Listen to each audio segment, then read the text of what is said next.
Good afternoon. We were doing so well with our on-time briefings that we decided it was a time for a change. A couple things at the top. First, the Secretary met today with Iraqi Foreign Minister Dr. Fuad Hussein in the third meeting of the U.S.-Iraq Strategic Dialogue, reinforcing the strong relationship between our two countries.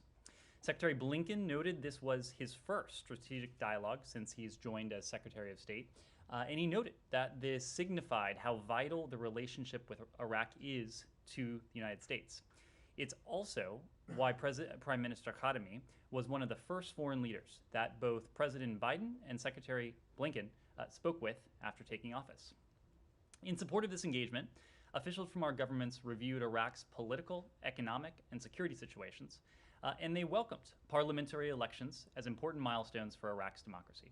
Our goal for this virtual session was to consolidate the progress we've made in the previous two sessions and to translate our shared vision into a more detailed roadmap for strengthening our partnership going forward. I'd refer you, of course, to the joint communique for further details on today's important dialogue.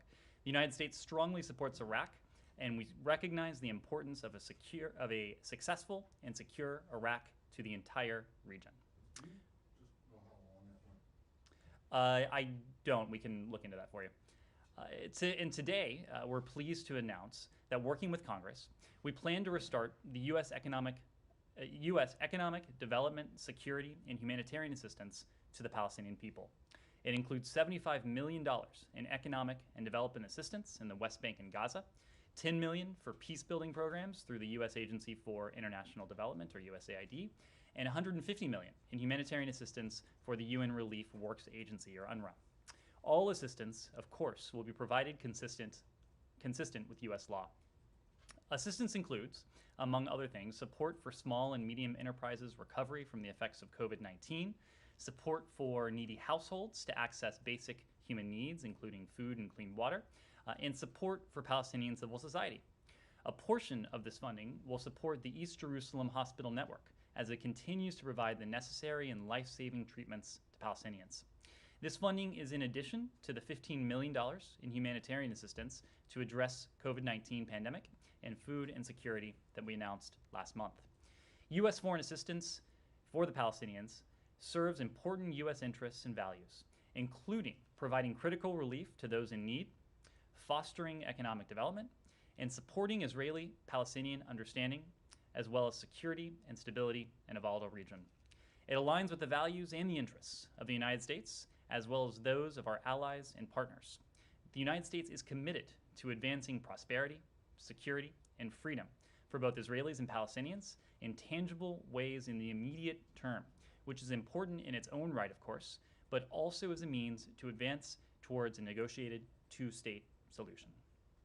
The United States encourages other donors to support programs and activities that work toward a common goal of stability and progress for Israelis and Palestinians alike. So with that. So I got two things, both on the Middle East, including, well, one on that. When you say that all this aid is going to be provided in, consistent with U.S. law, I'm curious as to how actually you're going to do that, because Sure. U.S. law, there's several of them, says that the U.S. cannot provide money to the Palestinian Authority, or perhaps more importantly, money that would be fungible, that would be used for projects and programs that a government would otherwise do, as long as they continue to pay stipends to people convicted of anti-Israel or anti-U.S. attacks and their families. So how exactly are you going to square this? Because as you're aware, since reports about this have come out for a week or so, there's been growing opposition in Congress. Well, let me just start there. And I don't want to characterize the reactions of individual members, but I think it is fair to say that we have been gratified by the reaction that we have heard from Congress on a bipartisan basis. Members of Congress, just as we do, recognize that the aid we announced today is consistent with our interests, it is consistent with our values, it is consistent with the interests of those in the region, to include Palestinians, not only in the West Bank and Gaza, but also in the broader region as well as the interest of our Israeli partners. Now, you asked about how we ensure that this aid is consistent with applicable U.S. law, including the Taylor Force Act. I just want to underscore that I'm sorry, and ACTA.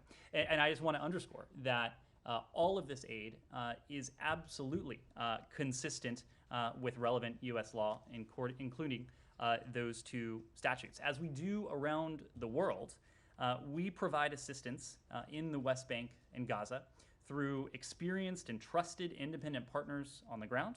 And it's these partners who distribute directly to people in need, not through government or de facto government authorities. Our development partners in the West Bank and Gaza have aggressive risk mitigation systems in place aimed at ensuring just that, namely that U.S. taxpayer-funded assistance is reaching those for whom it is intended, the women, the men, the children in need of life-saving assistance. Now, you asked about this fairly technical issue as to how we ensure that this aid is consistent with the Taylor Force Act and that it doesn't directly. But I would not say that that's fairly technical. No. Well, I'm getting to a technical point. You're either breaking the law or you're following the law. Well, you're right. It is very clear. We are following the law. Everything we are doing here is quite consistent with it, scrupulously so. But you did ask about how we ensure this doesn't benefit directly benefit the Palestinian Authority, which is the relevant provision. And assistance considered as quote-unquote directly benefiting the PA is actually defined in the Department of State, defined by the Department of State, and was transmitted to Congress in May of 2018. And in making this determination, we take several conditions into account, including the intended primary beneficiary or end user of the assistance, whether the PA is the direct recipient of the assistance, of course, whether the assistance involves payments of Palestinian Authority creditors, the extent of ownership or control the PA exerts over an entity or an individual that is the primary beneficiary or end user of the assistance, and whether the assistance or, in some cases, the services provided directly replace assistance or services that the PA would otherwise provide. So we take all of that scrupulously into account, not only Taylor Force, not only ACTA, every relevant statute, to ensure, again, that what we are doing is in service of our interests, our values, consistent with U.S. law, and betters the lives of the people in the region. Okay, as it relates to the UNRWA assistance, the $150 million to UNRWA, the Israelis have already come out and said that they're concerned about this, that they don't think it's a good idea because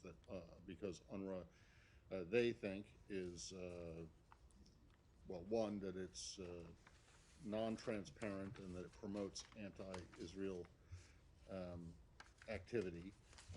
And then, secondly, the previous Secretary of State, just before he left office, really laid quite a harsh allegation against UNRWA, saying that there are fewer than 200,000 refugees that it actually serves from 1948. So one, do you when you say you're taking into consideration congressional concerns, are you also taking into account Israeli concerns? And then secondly, are you repudiating former Secretary of State Pompeo's criticism of UNRWA that it's riddled with corruption and is not serving anywhere near the number of quote-unquote real refugees? Well, you asked about UNRWA. Let me just say one more word on the bilateral assistance we're providing to the Palestinian people, because it gets to your question about security. And that is, of course, that we have an enduring commitment to Israel's security. It is a cornerstone of U.S. policy in the Middle East, but also beyond that globally. Likewise, we are committed to advancing the safety and the security of the Palestinian people, as we said in a statement earlier this week, we believe that Israelis and Palestinians should enjoy equal measures of security, prosperity, and dignity.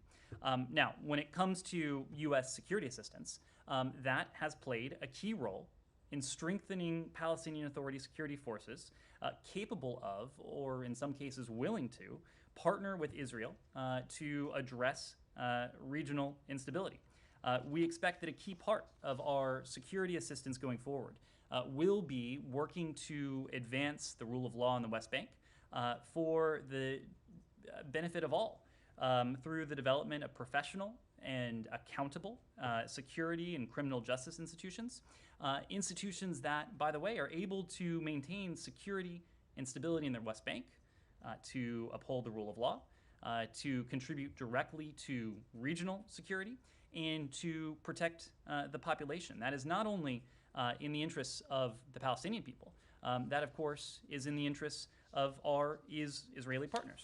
And as you know, or as you might have guessed, we have engaged at multiple levels repeatedly with our Israeli partners on these questions. Of course, it was noted in the recent readout of the call between Secretary Blinken and his counterpart, Foreign Minister Ashkenazi. I wouldn't want to characterize any further those diplomatic conversations, but we do all of this, again, consistent with the interests and the values of this country. You don't have to characterize it because the Israelis have already come out and said they think it's a bad idea. So, so the reservations that Congress has about this and the opposition that Israel has about this doesn't matter? Is that what you're saying? Matt, we are doing this consistent with the values and the interests of the United States, and also with the interests of those in the region as well. You did ask about UNRWA and concerns there. So let me just take a moment to note how seriously we take oversight of our oversight role of UNRWA when it comes to UNRWA's policies, programs, and finances. We take them extraordinary seriously. Got a long answer here. You don't really have to go on. You don't have to drone on forever about it. But just like you are repudiating what the former administration thought about UNRWA. Do you believe, as the previous Secretary of State did, that UNRWA serves a very, very small number of Palestinian refugees as opposed to what they claim to serve? I'm not going to characterize what the previous administration might have said or might have concluded. I am relaying here what this institution, what this Secretary of State, what this administration, and what this building thinks and has concluded. And that is, again, that these steps and measures that we've announced today are consistent with our interests and our values. I think the other point I would make is that even when the United States had stopped its support for UNRWA, the United States, and in this case, the previous administration, did maintain a dialogue, even in the absence of funding, with UNRWA. By resuming this assistance today, not only do we have that dialogue, but we have a seat at the table. We can help drive UNRWA in the ways that we think it is in our interest and consistent with our values to do. Obviously, there are areas where we would like to see reform. We will continue to be in a position, an even greater position, to drive and to steer UNRWA in a direction that we think is productive and useful with this step today. Himara. So can I actually get you to elaborate on that? So you do think that UNRWA needs to be reformed. Can you identify in which areas? And also, by restoring this aid today, are you guys working towards restoring to the amount $365 million, which was in 2017? Is that what you're aiming for? And what's the path to that look like? But don't forget the first one that I asked. Well, let me start with the first one. It is absolutely the case that we are committed to closely engaging with UNRWA to uphold its neutrality, to promote human rights and tolerance in education, and to improve the agency's effectiveness and sustainability. And we plan to do that in a few different ways. One, we plan to do that bilaterally with the agency, with UNRWA, to improve its transparency, accountability, and internal governance and oversight processes. And two, multilaterally, to improve its sustainability over time.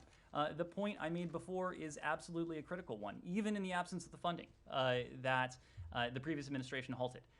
We, in this case, the previous administration maintained a dialogue with UNRWA. Now, not only do we have a dialogue, but we have a seat at the table.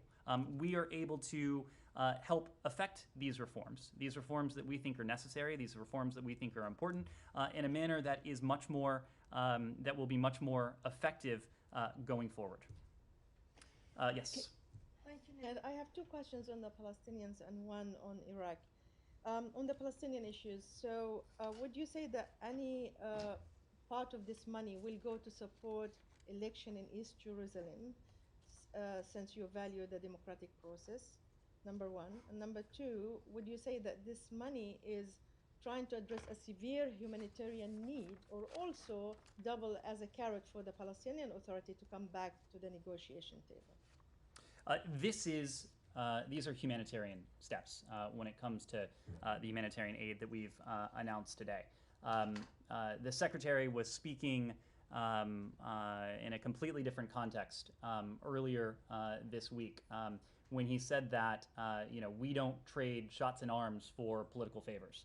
But I think the broader principle is one that stands. This is consistent with who we are as a people. It also happens to be consistent with what is in our interests. And when we talk about the humanitarian funding that we have announced today, it is to alleviate in many cases, the humanitarian suffering that Palestinians have endured, whether it is in the West Bank, whether it's in Gaza, or whether it's in the broader region. Now, when it comes to the question of elections, again, I would make the point that everything we are doing is going to be consistent with ACTA. It's going to be consistent with the Taylor Force Act. And as we do around the world, we are providing this assistance through experienced and trusted independent partners on the ground who, in turn, distribute that aid.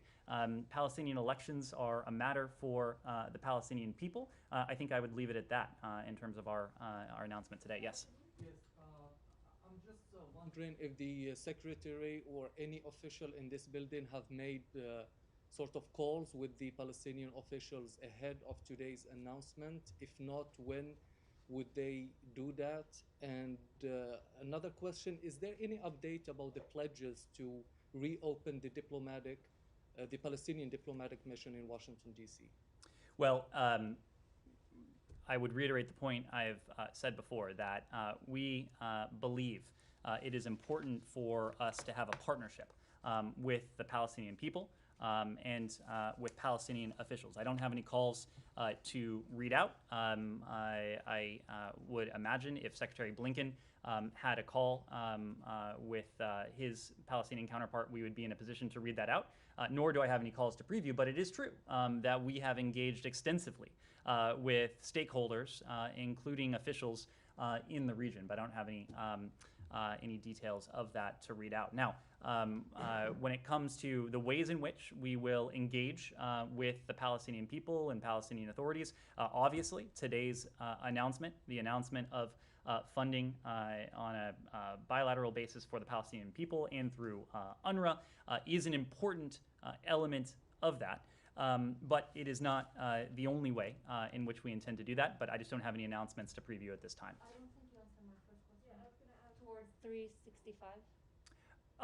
Is that the aim, that you're going to eventually increase this? Is that where you're going? I'm not going to. Today we're talking about a significant, a sizable, an ambitious announcement of funding. I don't have anything to preview beyond today. This is the first tranche, because I know that the administrations have usually provided their UNRWA funding in tranches, whatever, leading up to the full amount. So you haven't made a decision about whether you're going to go back to that historic amount? I just don't have anything to preview today. We are in April of 2021. Of course, there are many months left in this fiscal year, but I just don't have anything to preview today as to where we are heading. And then in terms of the security assistance, is that like the 60 million extra that's not part of the number that you've put into this press release? I'm sorry. So the security assistance, Yes. you said, we're also resuming vital security assistance program. So that's separate from the numbers that you have in this press release, right? We can if we have more details on exactly what that security assistance looks like in terms of numbers, we can let you know. Did you guys ever have a response to the GAO report that found that USAID had not followed all of the requirements of the Taylor Force and ACTA laws in awarding not direct grantees but sub-grantees? Well, we are, of course, aware of the GAO report. We have welcomed the report. We take its findings very seriously. It's important to note that this GAO report found no cases of U.S. funding going to parties, providers on the ground who failed vetting. USAID is already taking steps to strengthen its existing extensive anti-terrorism procedures. I would also say that the funding we have announced today takes into account that report, and our implementation of that funding has and will take into account what the GAO put forward. Again, the bottom line here is that this administration is firmly committed to ensuring that all U.S. assistance is provided in accordance with anti-terrorism requirements and all U.S. laws, including the Taylor Force Act. Yes. Thank you. I wanted to switch to Latin America. Do you have any update on the trip that Special Envoy Ricardo Zúñiga is doing? He's today in El Salvador. Is he meeting with the President, Nayib Bukele, or with the Attorney General? And also on Latin America, my second question would be if you have anything about the elections that are happening in the coming days in Ecuador and Peru. Thank you.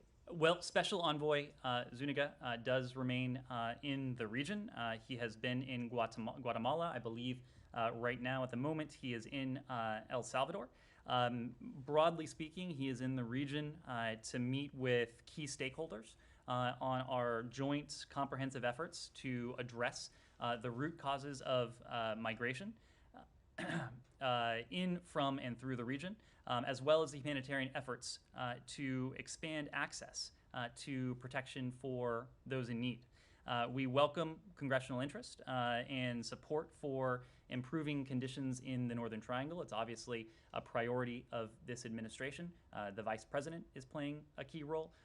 This building, including in the form of Special Envoy Zúñiga, is playing a key role. And we're committed to our ongoing conversations with partners in the region. When we talk about partners in the region, yes, we're talking about government officials, but we're also talking about civil society and other stakeholders, recognizing that our approach to the Northern Triangle, our approach to address the root causes of migration needs to be holistic. I don't have any meetings to read out for you, but if that changes, we'd be happy to do so. When it comes to elections in Ecuador and Peru, it's my understanding that today our Acting Assistant Secretary for Western Hemisphere Affairs, Julie Chung, tweeted about the upcoming election in Ecuador. She said that we salute the Ecuadorian people as they prepare to vote on Sunday. We look forward, she continued, to working with whomever they freely and fairly elect to strengthen democracy, increase security, and expand prosperity in Ecuador and the region. The same, of course, is true when it comes to Peru. We support the people of Peru. We support the democracy and the democratic processes throughout the Western Hemisphere, including in Peru, and we look forward to working with whomever is elected in free and fair democratic elections. Let me follow up on that, on the trip of the Special Envoy to El Salvador.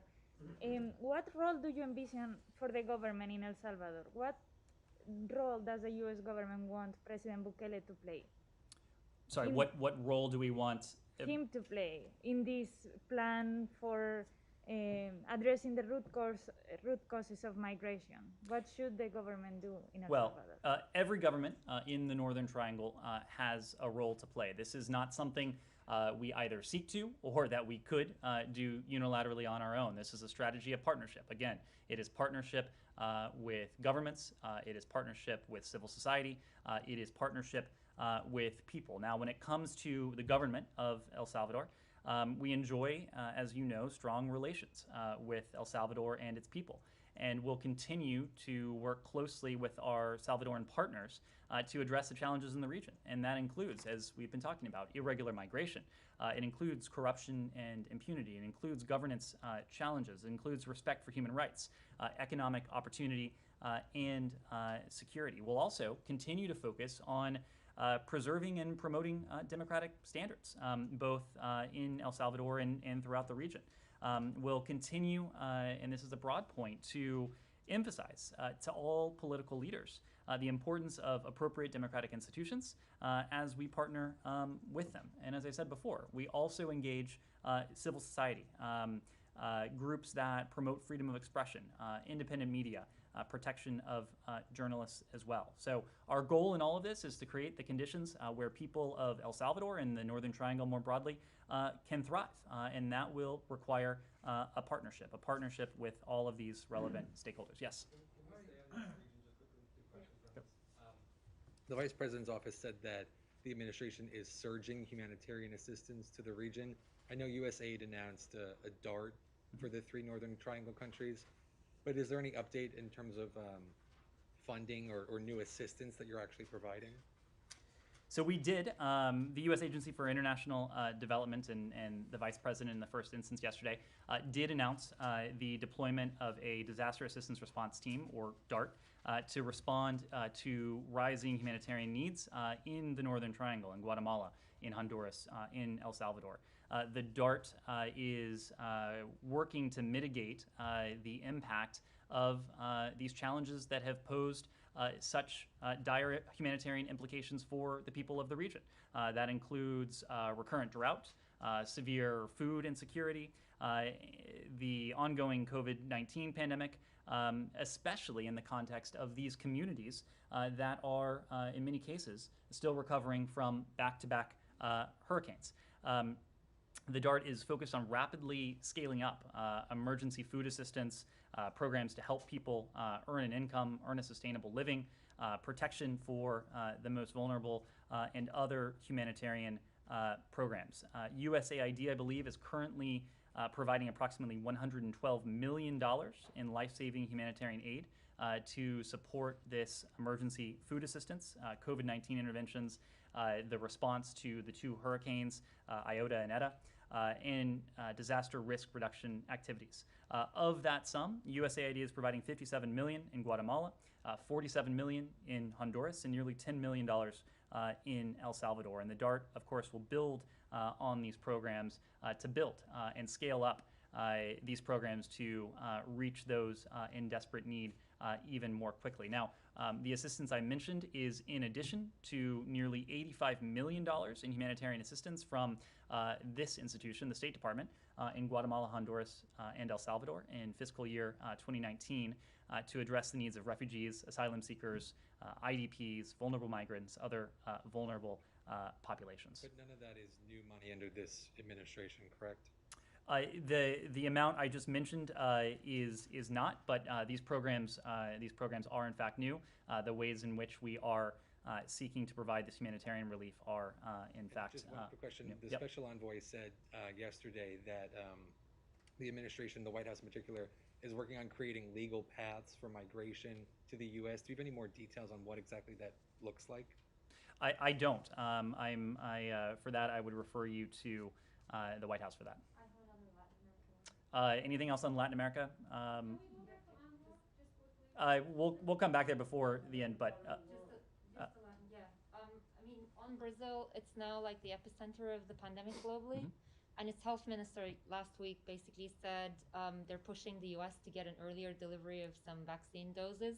So do you guys have any plans to deliver that to them a little bit earlier, or are you considering to donate anything or loan anything, given that their situation is really pretty bad? We discussed this earlier in this week, of course, when Secretary Blinken announced Gail Smith as our coordinator for global health and the COVID response. Right now, this administration is focused first and foremost on ensuring that Americans have access to the safe and effective vaccine. At the same time, we understand that for Americans to be truly safe from this virus, both now and over the long term, we need to demonstrate leadership. Because as long as the virus is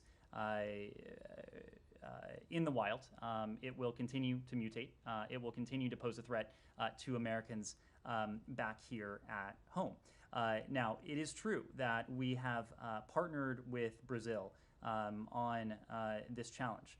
Brazil, of course, has experienced tremendous loss of life due to COVID-19. And vaccines are one part of what must be a broad, inclusive national strategies to combat the pandemic. Other preventative measures, including mask wearing, social distancing, and other behaviors, are the world's best solutions to this as well. But we are aware of requests from foreign governments for assistance, including from Brazil. The U.S. Embassy will make relevant announcements when there is any official request from the government of Brazil, and we urge our Brazilian partners and local governments to coordinate requests for assistance through the Brazilian Foreign Ministry to ensure their integration into that national strategy. Are you considering donating? I'm sorry? Are you considering donating? I don't have any update for you right now. Obviously, we have done a tremendous amount, $2 billion through the COVAX facility, another $2 billion over time. We have spoken to our efforts in the context of the Quad. We have spoken to our efforts in the context of Canada and Mexico. But again, right now, we are focused first and foremost on ensuring that Americans here in this country do have access to a safe and effective vaccine. And that will continue to be our priority. Yes. Hey, guy. How are you? Thanks thanks. for calling on us. Can I go to Asia just for a second and a somewhat specific question about the U.S.-Philippines relationship and these recent moves by China in the South China Sea? Over the past couple of days, the Philippines have been flying their warplanes over an area known as the Whitsun Reef, which is actually in the Philippines' exclusive economic zone. And there are about 200 Chinese vessels there that appear to be manned by this Chinese maritime militia, and they've been massing in an apparent attempt to take control of that reef, or at least block the Philippines from accessing it. So my question is, does the Biden administration continue to stand by what had been the Trump administration's stated position that the U.S. will regard any attack on any Philippines territory as covered under the U.S.-Philippines Mutual Defense Treaty? Secretary Blinken actually spoke to this just a couple days ago. He said on March 28 that the United States stands with our ally, the Philippines, in the face of the PRC's maritime militia amassing at Whitsun Reef. He said we will always stand by our allies and stand up for the rules-based international order. As we have stated before, an armed attack against the Philippines' armed forces, public vessels, or aircraft in the Pacific, including in the South China Sea, will trigger our obligations under the U.S.-Philippines Mutual Defense Treaty. When it comes to this amassing, as the Secretary said, we share the concerns of our Philippine allies regarding the continued reported massing of PRC maritime militia near Whitsun Reef. And we have seen the reports that vessels have also spread to other parts of the South China Sea. We have reiterated our strong support for the Philippines, and we have called on the PRC to abide by the 2016 Arbitral Tribunal Award under the Law of the Sea Convention, which is final and legally binding on all parties. In the back, Rich. Thanks, Ned. When the World Health Organization came out with its COVID origins report, the U.S. and several other allies said in a statement that It wanted a transparent, independent analysis free from undue influence on the origins of the pandemic. Has there been any effort to achieve that? And does the U.S. think that such an investigation should happen outside of the World Health Organization? Well, what is evident from our review of the report is that it lacks crucial data, it lacks information, and it lacks access. It represents a picture that is partial and, in our view, incomplete. That's not just our view. Many other countries share that view. In fact, we signed on to a statement with 13 other countries. There were other multilateral statements that went out. Other countries issued their own statements. The concerns were collective. But also the vision is a collective one. It is a vision for a trusted, credible, and authoritative mechanism for swiftly and transparently investigating outbreaks of unknown origins. That is precisely what we said in the statement that we released. And so it was in that spirit that we urge the WHO to ensure that the second phase, and this is important because there is supposed to be a second phase of this study, commence without further delay, including in China, in a way, again, that respects and adheres to principles of transparency and openness, is driven by experts, and is free from interference, including political interference. We also call on the WHO to reevaluate the criteria and the terms of this process. Ultimately, we need to understand, and I'm using we collectively here, the international community needs to understand how this virus started. Not only so we have the full story of COVID-19, but so that we can learn lessons from COVID-19 that are applicable in this case and also in future cases. This is not about only the rearview mirror.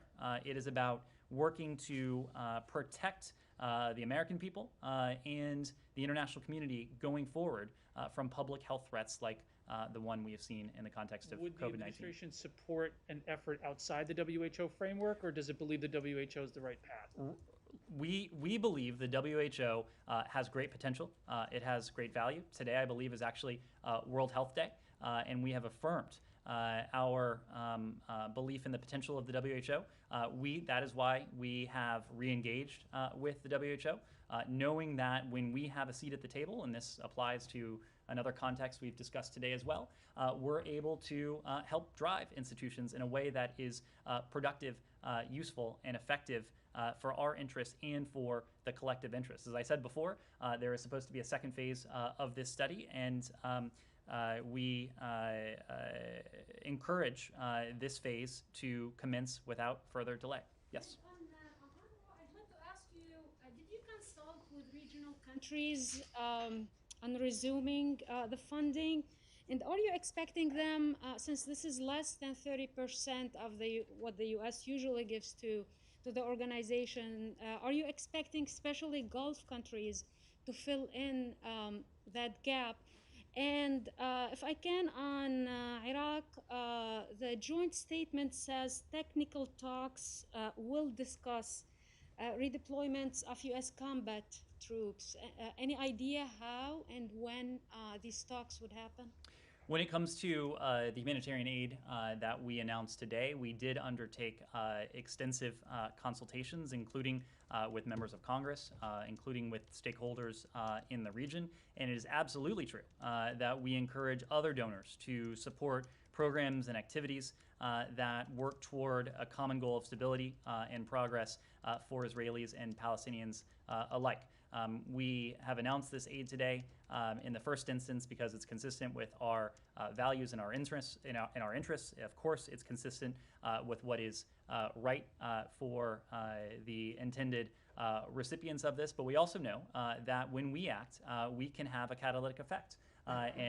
So we certainly hope that other countries step up to the plate when it comes to funding for UNRWA and providing humanitarian aid for the Palestinian people. When it comes to the strategic dialogue and the question of U.S. troops in Iraq, the bottom line is that U.S. forces are in Iraq at the invitation of the Iraqi government.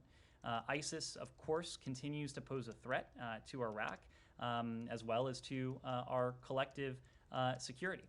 We are in close contact with coalition allies and partners regarding the continued importance of our shared mission to take on ISIS, not only in Iraq and Syria, but wherever else ISIS may manifest.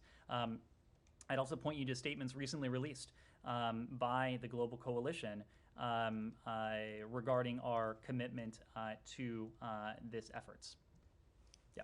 Thanks, Ned. You talked about the consequences of a Chinese attack on Philippine forces. How about Taiwan? China flew, according to Taiwan's defense ministry, 15 more planes through Taiwan's air defense ID zone today. Taiwan's foreign minister reportedly said, "We will fight the war and defend ourselves if necessary." Is there anything new you want to say to China, which seems to be continuing this, what looks like military harassment of Taiwan, if not potentially even stepping it up, despite the strong statement that you guys issued, I think, in January, expressing rock-solid commitment to Taiwan? Well, that's exactly it. Our commitment to Taiwan is rock solid. We think and we know that it contributes to the maintenance of peace and stability across the Taiwan Strait and within the region as well. We have, of course, taken note with great concern the pattern of ongoing PRC efforts and attempts to intimidate in the region, including in the context of Taiwan. In support of longstanding U.S. policy, again, as reflected in the Taiwan Relations Act, the United States maintains the capacity to resist any resort to force or other forms of coercion that would jeopardize the security or the social or economic system of the people on Taiwan. We'll continue to work with allies and partners in support of our shared prosperity, our security, and our values in the Indo-Pacific region, and that includes with regard to peace and stability in the Taiwan Strait. Let me take questions from someone who hasn't asked one. Yes. Sure. We haven't touched on Iran yet today. Mm-hmm. The talks in Vienna. Could you give an update of what Rob Malley has been up to? Yesterday, you were characterizing the talks among the other parties as constructive. Do you still have that sense that constructive things are happening in Vienna? Well, as we have said, and I think this is worth reiterating, these are early days, of course. We didn't go into these discussions this week expecting any immediate breakthroughs. We recognize this to be potentially the start of a process, knowing that we do have a long, potentially long road ahead. We've always said this will be hard, and I think that's also worth underscoring. It will be hard for several reasons. It will be hard because of the logistics. These talks are indirect, and as a result, the mechanics of them can be cumbersome. It will be hard because these are very technical and complex issues. Again, these are not strategic talks, and that is in large part because the strategy, the desired strategic endpoint is clear. It is what we have termed compliance for compliance. These talks ongoing in Vienna are about how we might get there. It will also be hard because this goes without saying, but there is a fair amount of distrust between the United States and Iran, which is predicated both on events of recent years, but also, of course, a much longer history between our two countries, and for that matter, between Iran and the international community. Now, I hasten to add that none of this isn't anything that we potentially couldn't overcome, but there will be challenges going forward. At the same time, and to your question, we continue to believe this is a constructive forum. The talks so far have been businesslike, and they are doing what we envisioned they would do. And again, they are affording us a better understanding of Iran's thinking, and we hope that in turn Tehran will leave this round of talks with a better understanding of what we might be prepared to do. The team on the ground in Vienna has had consultations with our European allies as well as with our Russian and Chinese partners. They, in turn, have met with the Iranian delegation. So in all of this, we have heard more about Iran's position. Our partners have, in turn, heard from us more about our position, which they have then relayed to the Iranians. And in short, this is what we had hoped to accomplish at the outset. Really nothing more and nothing less.